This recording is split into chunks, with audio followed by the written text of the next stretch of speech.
আসসালামু আলাইকুম। আজকে নিয়ে চলে আসলাম আইসক্রিমের যে গোলাটা, ওই গোলাটা তৈরি করে কিভাবে। প্রথমে তারা ধনিয়ার পাতা আর কাঁচা মরিচকে এটা 1 টাইম কাপে এটাতেই তৈরি হবে। সেটাতে একটু ছেঁচে নিচ্ছে যেন ফ্লেভারটা আসে।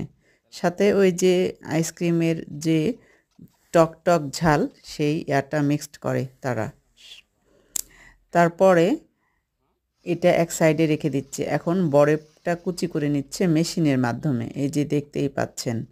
তারপরে একটা গ্লাস নিয়ে তারা টিনের গ্লাসে এই বরফটাকে সেট করে নিচ্ছে। মানে যে গোলাটা তৈরি করবে সেই আকারটা এখানে সেট করে নিচ্ছে। এটা কিন্তু অনেক সুন্দর এবং প্রসেসটা এতই ভালো লাগছে যে বলার মতো না। গোলা যে এত টেস্ট হয় এটা আমি আগে জানতাম না। এই যে গোলাতে এখন বিভিন্ন কালার। এই কালারটা খাওয়া যদিও ঠিক না, কারণ এখানে স্যাকারিন মিক্সড করা আছে। কিন্তু বিশ্বাস করেন গোলা যে এত টেস্টি হয় এটা এই প্রথম আমি জানলাম বা খেয়ে টেস্ট করে দেখলাম।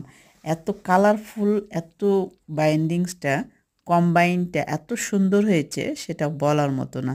আইসক্রিমটা রেডি, জাস্ট এখন খাবেন। অনেক কালার দিয়েছে, মুখের টেস্টটা এখন ভাল লাগছে কিন্তু অরিজিনালি আপনার মুখের স্বাদটাকে এটা নষ্ট করে দেয়। ইস, জটিল!